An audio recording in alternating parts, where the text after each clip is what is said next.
Checkpoint, thank you for staying with us. It's finally the second hour of the show, and we get to discuss about the latest developments that have played out in the course of the weekend. What a week it has been, from the first State of the Nation address by President William Ruto to the impeachment of Meru Governor Kawira Mwangaza in the Senate, where, mind you, the Senate actually took her back to the county of Meru. So amekalia kiti, short to say. Well, we'll definitely take a look at some of the intrigues that rose. I'm joined by Gloria Oroba, nominated senator. It's been a while, mind you. I see you around, but I don't know if you see me. It's good to see you in person. Thank you for having me. How is it going so far in the Senate? It's good. It's good. I'm learning. Well, we'll get to other matters later on. It's definitely great to have you with us. Equally joined by Fanya Mambo Kinuthia, a lawyer. We'll definitely get to establish a lot more a little bit later on. I think the mics are okay now, or not yet? Well, we'll get to interact with you, Fanya Mambo, in just but a few.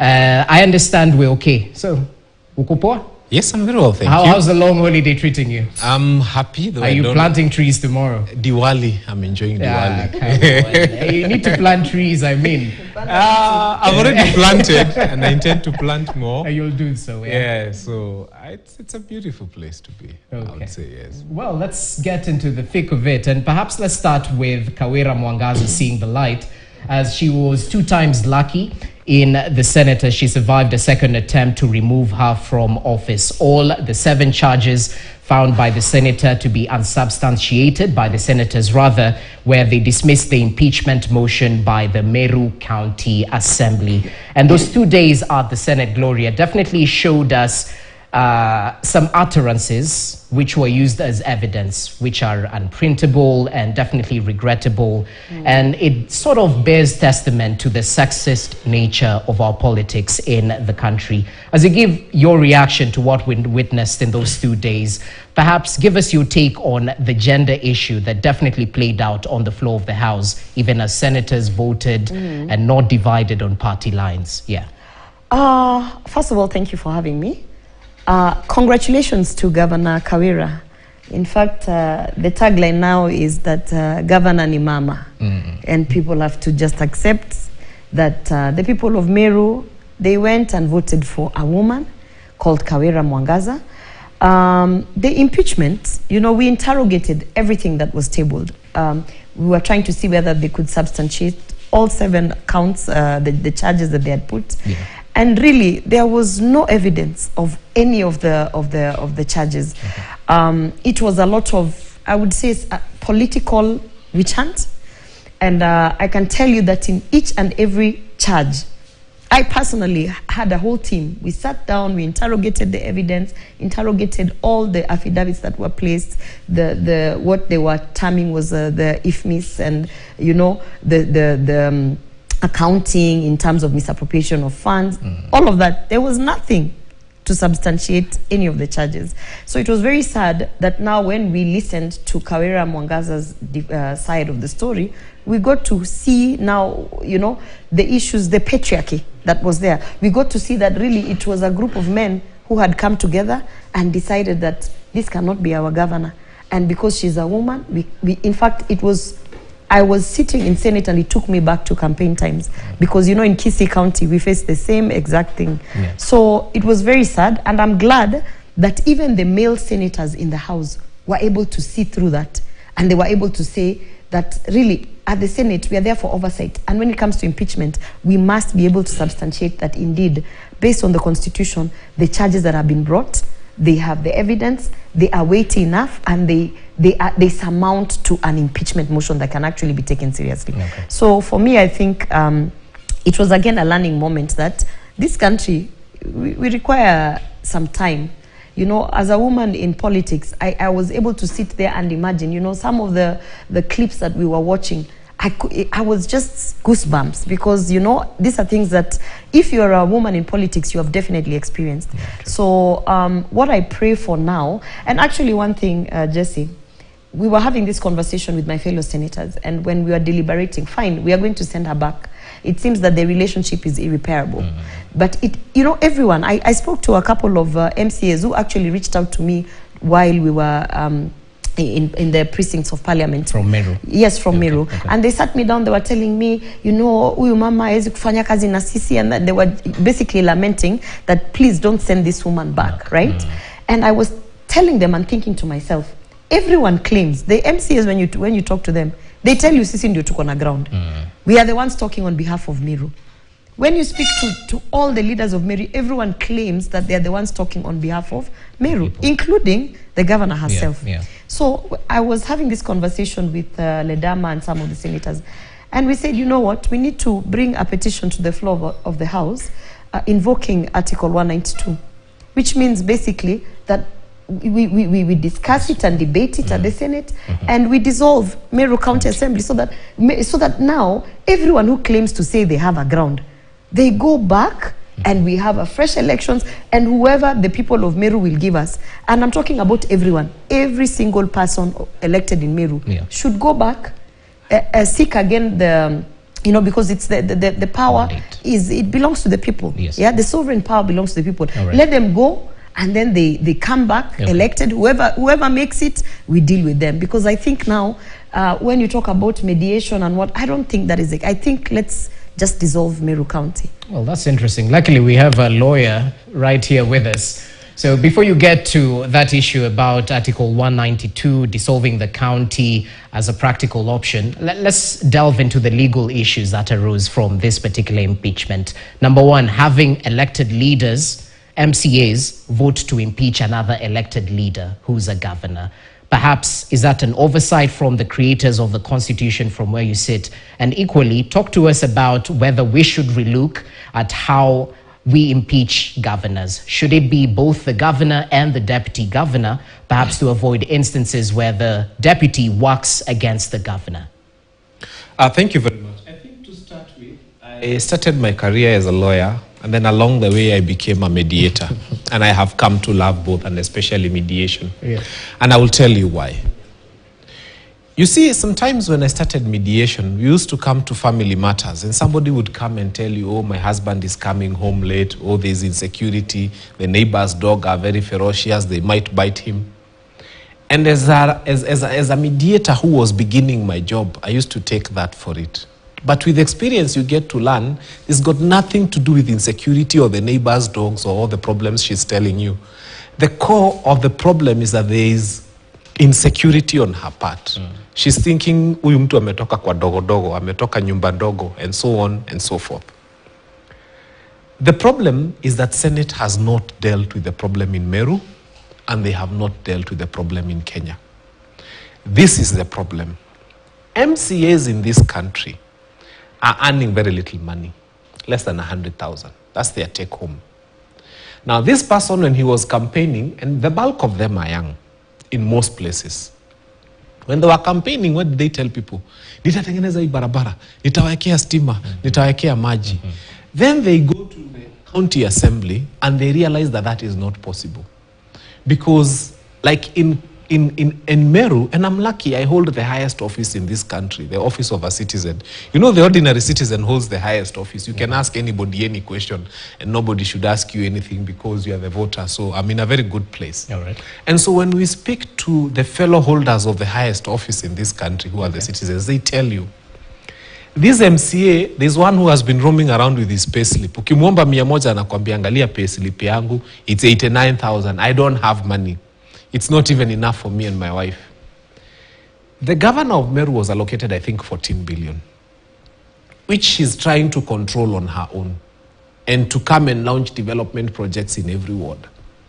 These MCAs, it's 1 year down the line and they are being told, hatutakuchagua tena. The problem here is got nothing to do with the governor performing or not performing.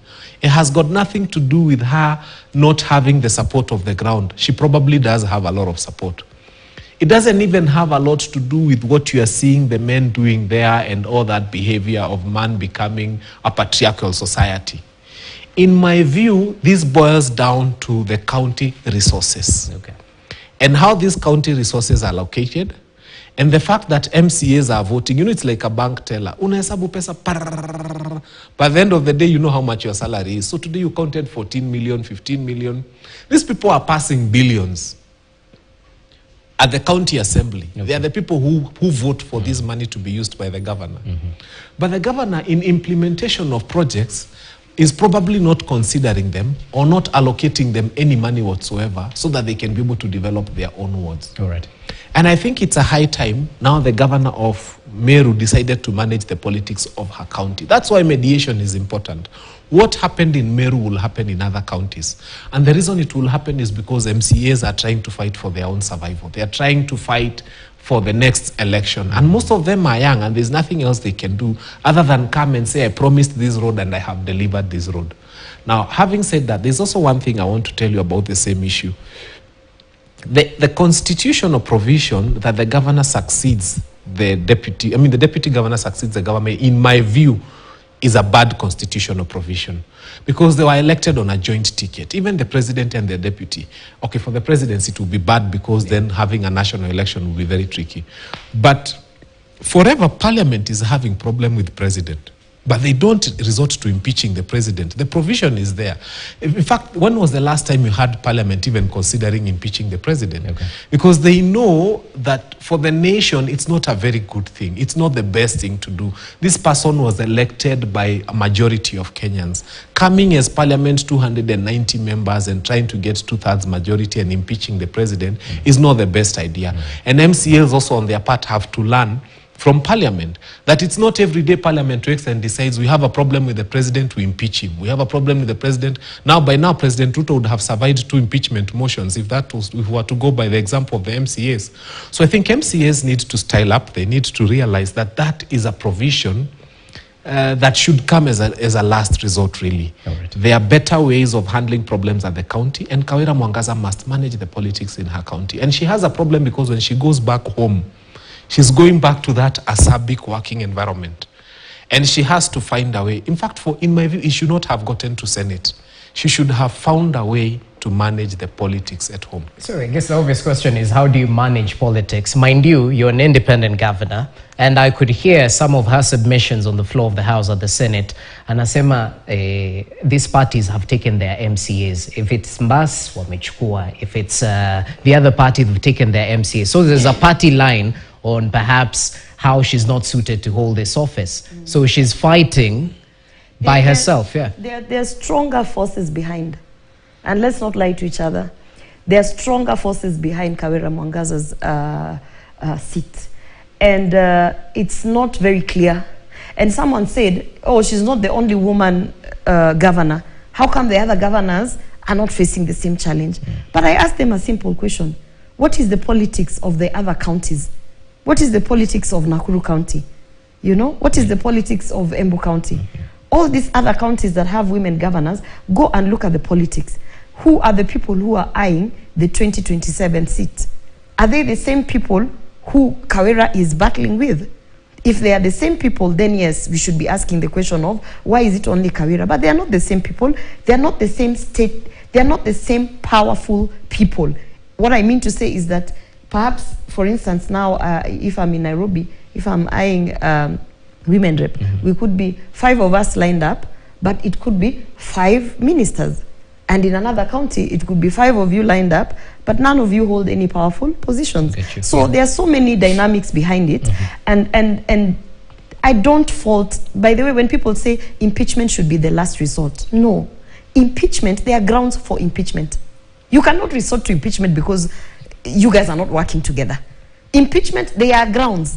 Criminal offenses, misappropriation of funds, gross misconduct, they are grounds and they have been stipulated by the Constitution. So you cannot use impeachment as a tool to square out your political issues. So for me, it's very simple. Every time I think about this Kawira story, this is what I think. I think everyone is confident that they are speaking on behalf of Meru. The MCAs are confident. The senator is confident. The governor herself is confident she's speaking. Everyone believes their thoughts are those of the people of Meru County. So because they all are very confident in themselves, if we invoke this Article 192 and suspend the county for not more than 90 days, after which we declare the seats that are vacant as the Senate, because it is in the Constitution, then the MCAs can go and seek the fresh mandate, so that now, even as a Senate, we'll be able to say, yes, Now we are dealing with the people who have been chosen by Meru County. There is no confusion, because everyone keeps saying, you know, there's confusion, you know, she might have passed because of this and that, you know, those. I mean, we saw members of parliament coming to the upper house. Senate is the upper house. We saw members of National Assembly coming there to give testimonies which really had no weight. That is how insane and sick that impeachment was, that you have all this, and I'm sorry to say men, because it was men. I did not see any woman come out within that, let me say, setup of Meru County elected leaders. Okay. All I saw were men. Men, members of parliament from the National Assembly, men from the Senate, men from, it was men. Okay. Yeah? And behind the scene, more powerful men. As well. So at the end of the day, when I looked at it, especially because I come from Kisii County. In Kisii County, you know, Meru, at least they have a woman governor who's elected. In Kisii, we don't have a female member of parliament out of the 9 constituencies. We have 1 elected member of county assembly who's a woman. And it is so difficult as a woman coming from Kisii County not to see the patriarchy in all of it. Okay. So for me, the only solution that I strongly believe, I don't think any other mediation can work. Because these are people who are sat down afterwards, the people try to talk to them. I don't believe it's going to work. I think the wounds are too deep and it's so painful and so hurtful that it is very simple. Suspend it under 192. Meru County stands suspended for 90 days. As the Senate sits down to discuss which seats need to go. And then watu waende waitishe kura, whichever the members of county assembly who will come back, let them come back, and whoever else needs to be re-elected. And then at the end of the day, you know, Governor Kivutha Kibwana, when he had a problem dealing with the members of county assembly, he himself as the governor wrote a letter. He wrote a letter saying this county needs to be suspended. We can't work as the governor. And immediately he wrote that letter.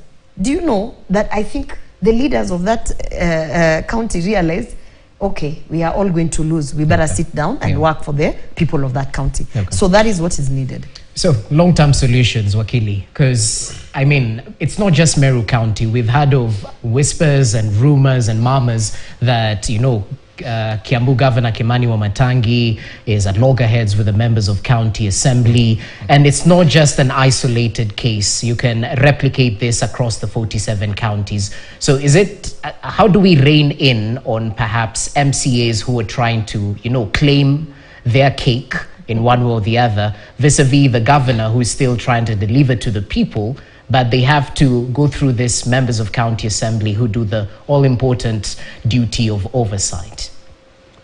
Kenya has been independent for more than 60 years. So the national government has had its systems grow over time and become better. Devolution now is in its, I think, 11th or 12th year, depending on how you count, starting the 12th year. So the systems are not very well entrenched. In fact, there has been a lot of guesswork on so many things. Add that to the fact that sometimes Kenyans are very enthusiastic about changing governors and changing senators and changing leaders. So sometimes someone comes for 5 years as a governor, and before they even get to learn how things are going, you have a new one. Some MCAs are there for 5 years, and before they even have mastered the standing orders, we have an election and we have a new set of MCAs.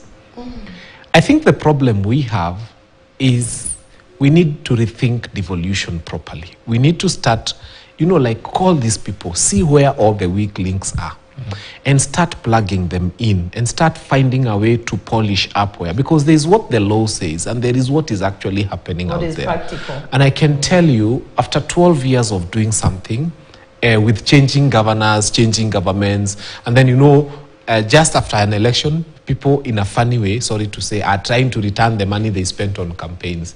So there's nothing really happening for Wananchi. Towards the last 1.5 years, the next election. So I think Wananchi only gets served for 2 years if they do get served.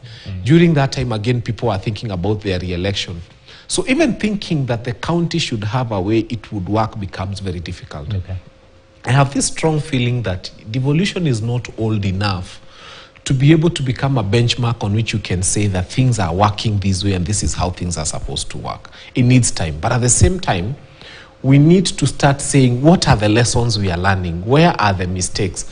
Because, for example, what is sauce for the goose is sauce for the gander. If we are going to have a constituency development fund, which many times the court has pronounced as illegal, let us also have a ward development fund, because these people come and make promises. Nitajenga shule, nitajenga barabara. Hata ile ka barabara pale nitaeka stima. And then this guy goes and finds his pay slip is a very miserable one. And then he has no access to county resources and there's nothing he can do. So he marks the governor as an enemy. Kiambu is on record as having returned a lot of money to Treasury, I think 4 billion last year. Na zile shida ziko Kiambu. And these MCAs are wondering, why weren't we given a portion of this money to come and use in our wards? So what development fund would be? What development fund would have been something, okay. But having been declared unconstitutional at NGCDF, which they even had to change the name to try and make it work, because you cannot do oversight and then do implementation. Okay. I think the problem with also that is when we do World Development Fund, tutaanza pia akina senator hapa, Senator Development Fund. And before we know, every elected leader from the president all the way will have a development fund. Yeah. You know, other than the fund, Jesse, there is a bill that has been tabled at the Senate in terms of if you're elected under one ticket, the governor and the deputy, then you cannot be separated. So that is also going to cure a lot of these issues where the deputy governor feels that they are not being given the powers that they deserve, and then they go behind the scenes, work with the MCAs to impeach the governor. So that way, when you are tied together, when either one is impeached, the deputy governor or the governor, you all go. Okay. Yeah, so there's a bill already at the floor of the House that is being, and I think that is also going to strengthen some of the problems that you're seeing, because like for an issue of Meru, it was outright that the deputy governor had already started his campaign in terms of being a governor. Yeah. And if you go to all these other places where there are like looming impeachment motions coming, it's the same thing. It's a deputy governor who is feeling that, you know, they can't wait another 5 years, so they want to launch their campaign. Okay. That's one thing. Definitely the ward fund. I believe the word, because you see the thing is, devolution was brought to bring down the resources down to the grassroots. Yeah. And the people who are interacting with the electorate directly are the MCAs. So there's no way you can say that you have someone in charge of the constituency, they have a development fund, but our ward managers, because that's what they are down there, the member of county assembly, they don't have any. They need the fund. That one is outright. Now on the issue of the Senate having a fund, the Senate is the upper house. The Senate is there for oversight. And even the roles of the Senate have been complete. The Constitution is very clear on what the role of the Senate is. The only issue with the Senate is that, for instance, and this has been discussed prior, is I have to oversight my county. Yeah. As an elected senator, you have to go down to the county, you have to figure out what is the governor doing, what are these projects that he's launching. Some of those things have got heavy documentation in terms of accounting. Of course, not all senators are accountants or auditors. So there's the issue of how do I engage, for instance, an auditor to be able to tell me that that thing that the governor is doing is actually within, So those issues of oversight are not necessarily a fund for development. Okay. It is how do we oversight the governor? For instance, people tell you, rudi nyumbani wendo kaangalia governor Kenya anafanya. Fine. They are doing like 15 projects, roads, what. You might be able to get to 3 or 4, but you might not be able to have that resource to be able to get down to.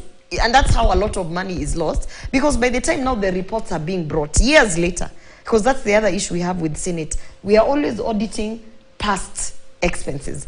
So you don't catch it when it's happening. I get you. You catch it when it's already spent, and then you're like, oh, in this year, this governor did this and this, and then it's a matter of now asset recovery or, you know, things like that. When it's a little bit too late. It's too late. I get you. And what of the issue of senators or governors shifting after 10 years? They focus on the Senate right now. Should we perhaps take a look at that? Because it brings issues. I believe it should be banned. I believe it should be banned. I mean, we have a couple of senators who are now, a couple of governors, previous governors who are now senators, and who are sitting in the particular committees that are supposed to oversight their work when they were governors. So, of course, the conflict of interest is outright. Definitely. And I think, you see, here the issue is, even if we say practically doesn't work, because those are now the things that were not really thought through. But how do you pass a motion at the floor of the House with the same people who intend to, let's say, it has to be passed at the National Assembly, for instance. At the National Assembly, there's an MP thinking, I'm going to do 2 terms, then I'm going to be governor, and then I'll retire at the upper house. That person is not going to pass a motion or a bill that says you cannot go to Senate. Okay. So it becomes an issue of the people who are supposed to change the constitution so that it makes sense. Yeah. Are the interested parties. Okay. Yeah, so I don't see that one ever passing at the floor of the House.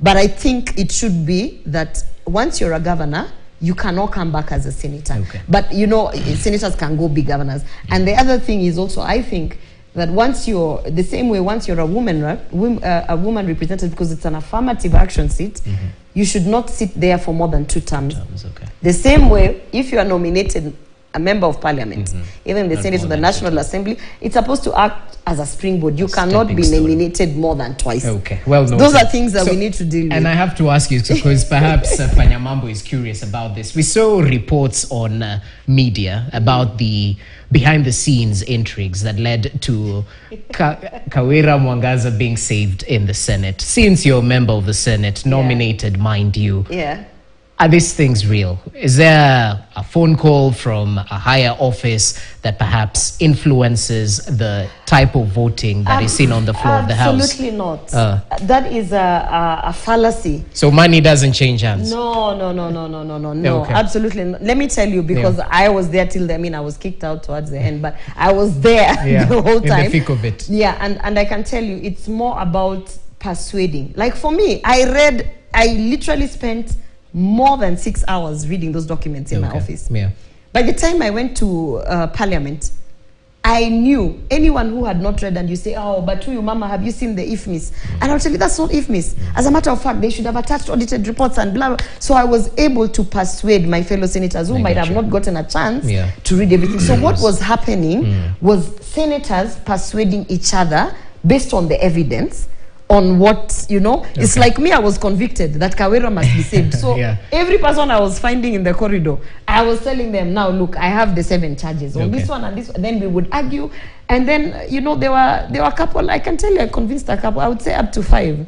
So, would you mention them by name? No, I can't mention them. She's smart. She's done this before. Anyway, Panyamambo, let's shift to other things because time is definitely moving. And perhaps let's start with your reaction from President Ruto's first State of the Nation address.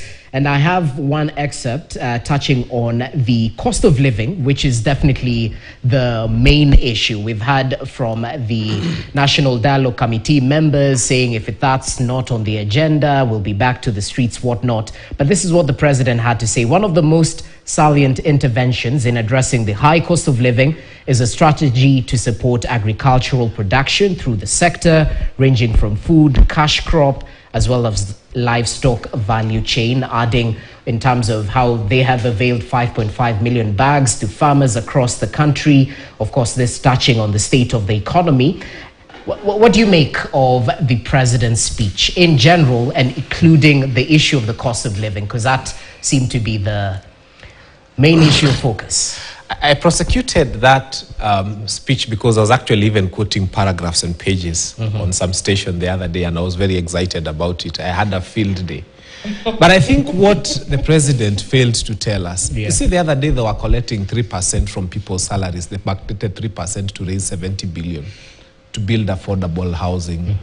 And then they end up spending 139 billion on transport and travel and all these kind of things.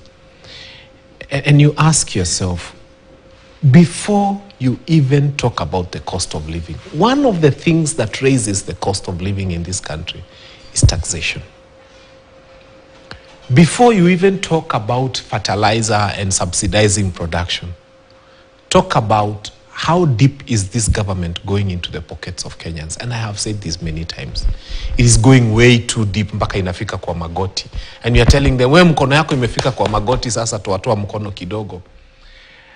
And then when they collect these taxes, how much of it is going to waste? I think that's the problem, because you cannot kill Kenyans collecting 70 billion to build houses and then spend 139 billion on transport, travel, and all these funny trips. The head of state is talking about reducing the cost of living. He's now on his 41st trip in 10 years, in 1 year. Mwai Kibaki did 33 trips in 10 years. So if we go by this trend, what will happen by the time President Ruto is done, he's going to have done 410 trips in 10 years. But what's the return on investment? Is there an ROI, you know? Let me tell you. Return on investment. Good friend. You remember me the other day talking about him going to Djibouti, and Kenyans don't trade with Djibouti. They don't even buy sweets from there. We are in 2023. Okay. There is no conference happening abroad that you wouldn't participate online if you wanted to. And the solution to Kenyan problems will not be found outside of this country, they'll be found within this country. Okay. So, as we go... Allow me to just cut you short. We'll definitely get back to you as we sort out the small issue we have. Gloria, we've definitely heard about the economic hardships that, Kenyans are calling for short-term solutions to the economic hardships they are facing now, even as the long-term solutions are being implemented. And of course, this has definitely found the Kenya Kwanza administration flat-footed, because according to them, we're in a hole. What do you first do? You stop digging. But the same Kenyans are mentioning that the taxation is high, the cost of living is not really being looked at, despite the president saying the cost of unga has gone down, 2 kg packet of maize flour now as low as 145, depending on your preferred brand, gorogoro of maize as well going down. It's a bigger issue, not just the maize issue, but equally the taxation, as he's mentioned. Has Kenya Kwanza done enough?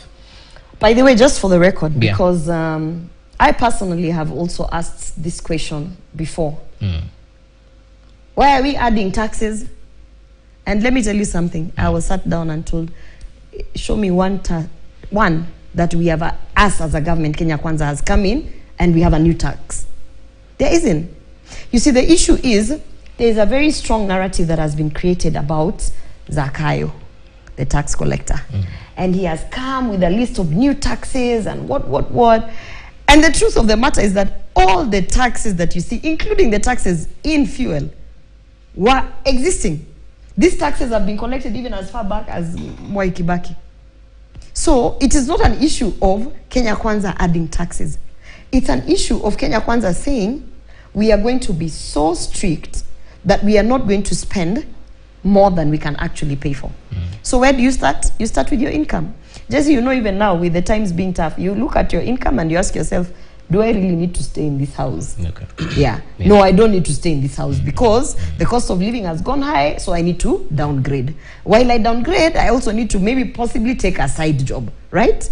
And it's you managing your affairs and your economy of your household, of your personal finances. That is you making decisions that you will tell yourself, in the next 3 years, if I take these decisions, then number one, I'll not be bankrupt. Number two, my kids will stay in school. Number three, I might be able to keep the cars and the assets that I have. Those are decisions that we take personally. Now, if we are able to take those decisions as individuals, when now we have a president who has decided that we can no longer keep going down that hole that we were being taken, and he's doing the same thing for the country. He's saying, listen, guys, number one, everybody must pay taxes.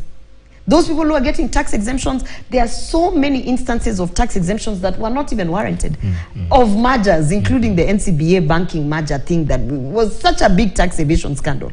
So the president is saying, these people who are used to getting the free pass, no more free passes for these people, pay your taxes. Number two, while we are paying those taxes, we must understand that these are our expenses and this is the money that we have. And above and beyond that, we also took debts, which were not taken during his tenure as a president. They were taking the past, but we have that responsibility because it is not William Ruto who's taking, so it is the country. So, Gloria, and I have to ask this. It is a balancing act of doing things differently so that we can actually achieve a different outcome. So are we really doing things differently? Because even as the president said, time has come for us to stop living beyond our means. But that statement might be a bitter pill for Kenyans to swallow for many people. Listen to what the Controller of Budget said recently, that we might be over budgeting in terms of salaries, that Kenyans might actually be budgeting corruption. One thing I can tell you is, and this one I'm not afraid to say, there are people who are rooted within the government system who are still stuck in the Uhuru Kenyatta times. So for instance, he talked about we are making sure we collect the taxes, but people are still traveling. That has been a thorn in this government. I'm telling you that the president literally had to call people and say, can you stop with this nonsense? We even had the Felix Koske head of public service, put out a memo and say, that. guys, austerity measures must be practiced. You know why? Because when you take over government, there are some positions you can change. But then there are people who are deep-rooted down there. So you might be the PS, you might be the CS, but down there, the directors, the who sit there and they will tell you this is how we run the affairs. And that is what we've been trying to deal with. And I can tell you for a fact is that slowly you can see the changes that are being implemented. Slowly people will say, oh, these people who are being removed in these positions, it's just a political witch hunt. Those are because they were people of Kenyatta. No, it's because they are people who they are taking us down that hole which we don't want to go. And the president has spoken to these people and told them, listen, get over that Uhuru Kenyatta hangover. It is William Ruto in office. And we need to stop doing ABCD. And for 6-8 months, some of those people are so rigid that the only thing you can do is say, pack your bags, go, because we need to stop what is happening. And that's what Kenyans need to understand, is that we are in control of these systems. But for us to make it as efficient, you've seen what KEMSA is doing. There has to be people who have to be picked out and told, I'm sorry, but you don't understand the vision, you don't understand where this government is trying to take this country, step aside. Yeah. Can you cut you short a little bit earlier on? No, it's fine, thank you. So, as I was telling you, we may say that there's no new taxation, but that's not what's happening. You see now the circulars that have been withdrawn very quickly. I was telling people the other day, when you see someone sometimes looking for a passport very urgently, and even going to the point of bribing because the CS himself called Nyayo House a crime scene, this person is probably going for a kidney transplant in India. There are people who are not taking passports as a luxury to go and travel in Seychelles.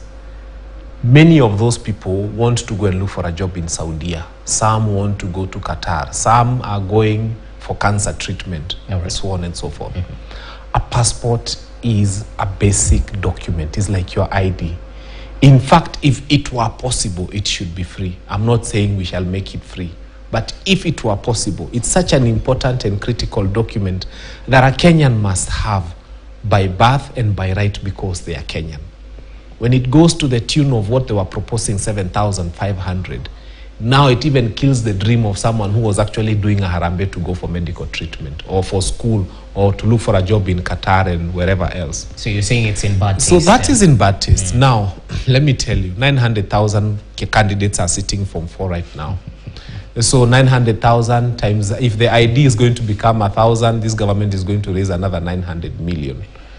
From people, you know, when you leave high school, you have nothing. I didn't get back to your mia moja. I mean, you leave high school, how much do you have? Basically, it's the same parent going back to their pocket now to look for money. Technically, what we are saying, we shall have another number of people who are not able to get IDs and so on and so forth. I think the Kenya Kwanza administration needs to start becoming sensitive to Kenyans and to know that for some of these documents that people are looking for, to even go to those government offices, to start looking, unafika Nyayo House unaambiwa wapi ID. The other day I was in Harambe House. I'd gone to that annex. By the way, was I going to Harambe House under this administration? Anyway, I went because I'm a Kenyan and I need citizens from. And I got there and I also leave your ID here. So I'm thinking the young people now who will not have an ID will not go to Harambe House because the ID is 1,000 bob and not everybody has 1,000 bob. Wanalia 200 ya unga niyo. So this administration needs to start thinking of how insensitive they are when they become overly ambitious with taxation. And now you've seen people avoiding Lipa na M-Pesa. They are saying, oh, sijui withdraw, sijui what. Kenyans are very clever. They find a way to hide around things and to survive. I think what we need to start doing is to ask ourselves as a nation, before we go into taxing more, where are we wasting money? I give the example of this biro without getting tired. You would not buy it for more than 30 shillings. The government, most of the times through procurement, is buying it for 200, 300 shillings. The bulk of what we collect, we waste. Look at how many vehicles are lying in government offices, kwa yards, kwa XGK, zilipata vumbi zinakaa hivi, no nambo iliharibu starter, iliharibu alternator. Why don't we create an auction and fast sell all that stuff and get some money to run some of this? So I think we are wasting a lot of money before, we are wasting a lot of money first. Let's first deal with what we are wasting. Have they done enough to curb government wastage? If I can jump in there, and I like the idea he gave, because he also gave it in, I think, 2020, when me and him were on a set on another TV station. Before you were senator. Yeah, before I was senator, before William Ruto was president. He's talking about the previous procurement corruption scandals that were marred by the Uhuru Kenyatta presidency. And I was going to ask him, in this government, show me a procurement that has actually, showcased that 1 pen is being procured at 230. Now they are being auctioned. They are not being paid. So these are the things, I am glad he has highlighted them, because those are the things that we found and that we are trying to correct. But then I want to ask you a question. You and I, Jesse, we wear glasses. And I assume you've worn glasses for more than 10 years, because I've worn glasses for more than 10 years. Give or take. Your frames, 10 years ago, did they cost the same as they do now? Forget taxes, just now the actual frame. Forget the VAT and everything. They were cheaper. I mean, at one point, we would get nice frames at 850, 1,200, 10 years ago, right? Yeah. Now, because you are a person who uses this tool, you know that the prices have gone up, and it's not about Kenya. So, on the issue of passports, and which he has highlighted, I understand the cry that Kenyans, and I actually think that there has to be a way to bring down that cost. But still, it will not come down to the costs that we were paying 10 years ago. Because it's very simple. 10 years ago, things were cheap everywhere in the world. But we cannot just sit in our corner and say they're cheap, because whatever price that we keep from 10 years ago, then government has to subsidize. If government has to subsidize, then you know what that means? It comes from your taxes. So it's a whole cycle of handling your economy. If the government has to say, we don't care whether the cost of paper has gone high or low, but we want to maintain that passports are this amount of money from 15 or 20 years ago, then they have, because printing at this point is not the same cost as printing at the time when we used to get it. So then government has to subsidize. And one thing you have had Kenya Kwanza government say is that we are not going to subsidize output. We want to subsidize issues such as fertilizers, inputs, so that we can be more productive. So that from our produce, we can be able to export and now deal with the issue of earning money to now stabilize the economy, in the sense that we are earning money from our agricultural produce. We are earning money. We have food security. We have the cost of food, and all those things are coming down. You've seen with the maize, with the flour prices. And before people were saying, "Oh, you guys, you're always lying, this and that." Today, I've gone for shopping for my house. I have bought flour at 149 shillings. So I don't know, when people say it's not happening, it's happening. We can already feel the effects of subsidizing the inputs as opposed to subsidizing the output, which is what the Uhuru Kenyatta presidency was doing. Okay, yeah. Briefly. Just there's something Gloria is not telling you. She's lived abroad for many years. And she can tell you the biggest note in the UK is the £50. And that hasn't changed for very many years. But sisi tulitoka from when Kenyatta left, when the biggest note was the 200 bob, then we got the 500, which we called the Jirongo. We have 1,000. Or not be surprised, by the time Kenya Kwanza is done, we probably might have a 5,000 shillings note. What am I trying to say? Look at the salaries that teachers used to earn in the UK in the 1990 and what they are earning now in the UK. Doesn't change much. And that's why they have never found the reason to print a note anything bigger than the £50. We mismanage our economy so. She's lived abroad, she knows. We've mismanaged our economy so badly. And let me tell you, when our dollar, when our shilling is exchanging so horribly against the dollar, now it's heading towards 151, 152, and it's going south more and more. I think, as a recommendation moving forward, Africa just needs to disband her currencies, because that's where we lose. Because when she gave the example of the glasses, I could tell there's a lot to do with the dollar there. The bulk of this stuff is imported. We are not making our own. And for as long as the shilling is sliding against the dollar, we continue losing. So we need to know that as Africans, there's something we are not doing right. The bulk of those currencies have not. Zimbabwe got to a point where they printed, I think, a 10,000, 20,000 shillings note. And we could go there if we continue mismanaging ourselves. We have to get to the point where we start controlling everything the way it's supposed to be. And I can tell you, it will get to a point, somebody who used to earn 10,000 will probably just earn 11,000 because things are almost remaining constant. I'm glad that you have highlighted about me living abroad, because Jesse, Kenyans only want to pick when they are telling a story. It is like when you're telling a story, then you pick a verse of the Bible that supports just that your story. In the interest of having lived, yes, I've lived abroad for long in different countries, in Denmark, Sweden, the Netherlands. I've lived out there.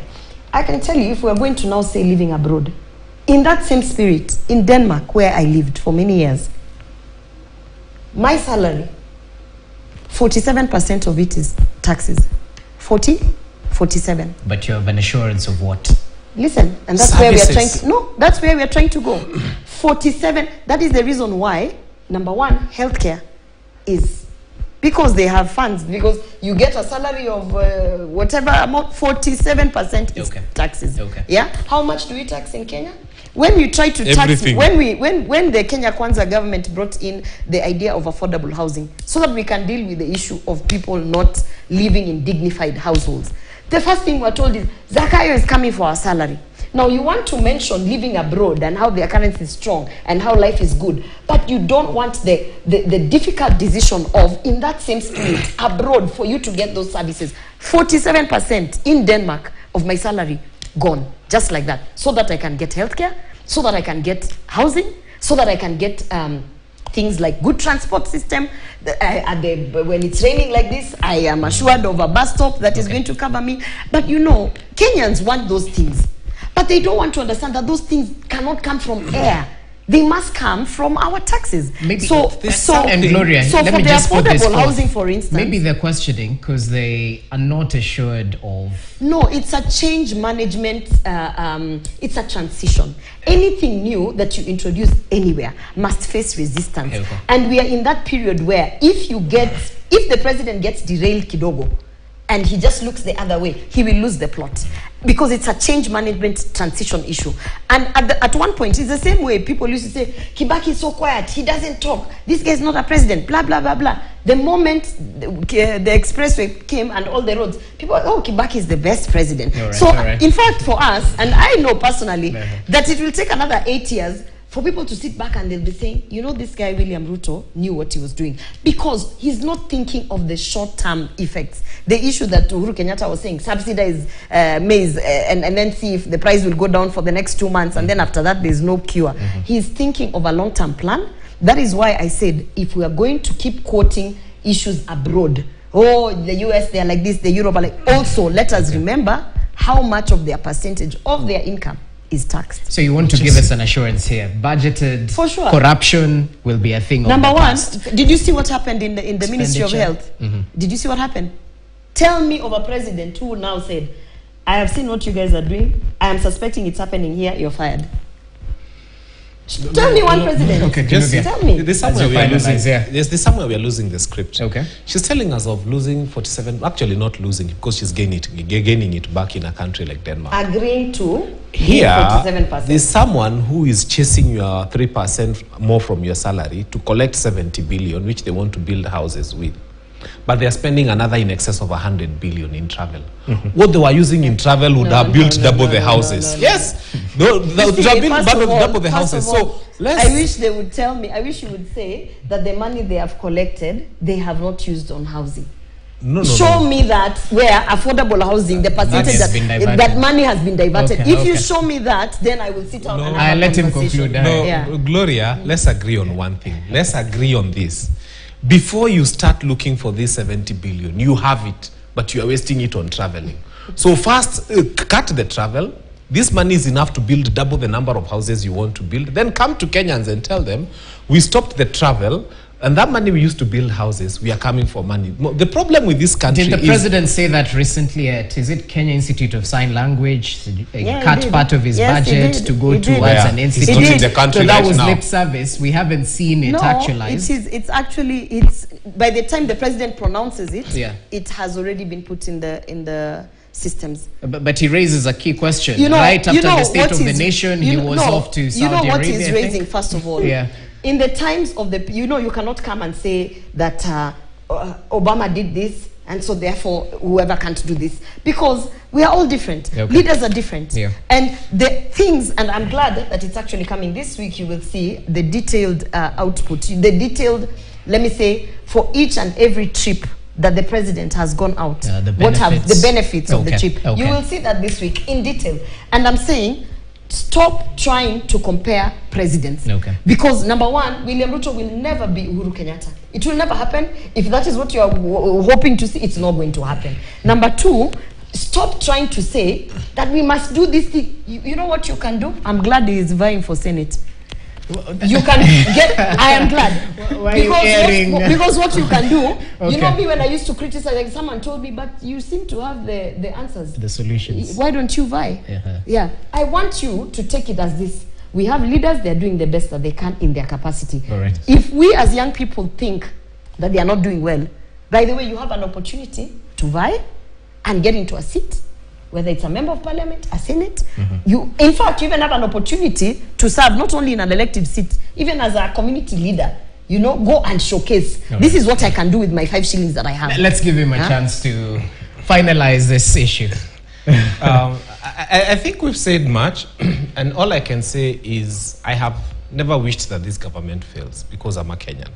I would never wish that they In the fail. best interest, yeah. But I'll also wish that they listen to the right voices and the right people and start doing a very keen evaluation and a very, a very decisive moment of saying that I'm picking this one for this position and not this one.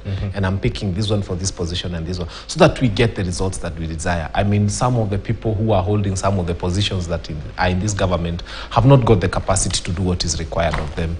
So as I wish the administration well, because I have never wished that they fail, in as much as I fight them very much and very openly, Okay. I wish to tell them that sometimes it's good to get the right people within and to work with the right people, because we want this country to succeed. Ikianguka hatuna kwa kwenda. Some of us, like myself, I even don't remember what color my passport was and where it is. I don't want to leave this country. Yeah. We want to stay here, so we want it to succeed. Yeah, it's all for the best. So as we finalize, allow me to quote President Ruto, who said, "Kenya is no longer on your marks. The state of our nation at this moment is prepared and ready to go." So, ladies and gentlemen, do you agree? I agree. Yeah. Yeah. Kenyans, please listen, focus to the good things. Hustler Fund, affordable housing, NHIF. Look at all this health cover. There are 100,000 promoters, health promoters, who have been given the equipment to go down and now bring services down to your house. Focus on things that have been achieved within 1 year. Let's criticize how to make those better. And then, because people can come up with all sorts of crazy, nice things, so that we can be like so-and-so country. But for now, this is where we have started. And I want to assure Kenyans, because I have the privilege and the honor to have one-on-one discussions with the president. And I can tell you that it's going to be difficult, and it is difficult, but we can already start seeing the fruits of those difficult decisions. You can see the price of food going down. Food prices are going down. You can see whether people want to make fun of it or not, they are going down. And it's just a matter of time before now you start understanding the 3% that is being taken away from my salary. Right. Or now I am a beneficiary of this particular housing model that's here. So I think this is what I want to tell Kenyans. Have faith that we are taking difficult decisions. This is the first government in Kenya that has decided to take not the popular route, because we could have done the popular route. We could have done subsidies. We could have given out money. We could have, so that we can be popular the 1 year, the 2 year, and then what? And then we sink further down into the hole. This is the first government that has chosen, in your interest as a Kenyan, to make the difficult decisions so that we can be able, in another 5, 6, 8 years, to say, wow, the country is going in the right direction. Okay, well noted. Kinuthia, finally. Finally, I would say thank you, and I would tell every other Kenyan out there, let us not lose hope. There is still a Kenya to live in. We still love this country very, very much. But again, it's time to guard your pocket because things are tough, and I think they'll be tougher. Even the president told us in his speech that things will not be easy. And 2027, vote now with a lot of wisdom. I think we have learned the lessons we need to learn. Huko nje wanasema kimewaramba. So just be very, very, very wise. Guard your vote. Use it very, very wisely in 2027. Do not use emotions. Use your brain in 2027. I agree. I Yes. agree. 2027, they will be using their brains, their wallets, the facts, how the food prices would have gone down. 2027, people Okay, will realize Aye, what is being done. Senator Gloria Roba na Senator Mtarajiwa, as we've just had, fanya mambo kinudhi. Asanteni sana for your time. Just to clarify something that was mentioned earlier, NCBA issue, it's still in court, so we definitely can't conclude that money went to the wrong hands in terms of tax evasion. Well, thank you so much for the deliberations. I hope you guys enjoy the tree planting holiday tomorrow. Yes, we'll be planting a lot of trees. Definitely. Yeah. Greening Kenya. Well, yes. Some of us are planning to go to Northlands. We want to plant the trees that were burnt there. I see you. I see you. Anyway, thank you so much for watching. Hope you're adequately informed. Have yourself a fantastic start to the week. My name is Jesse Rogers. Good night.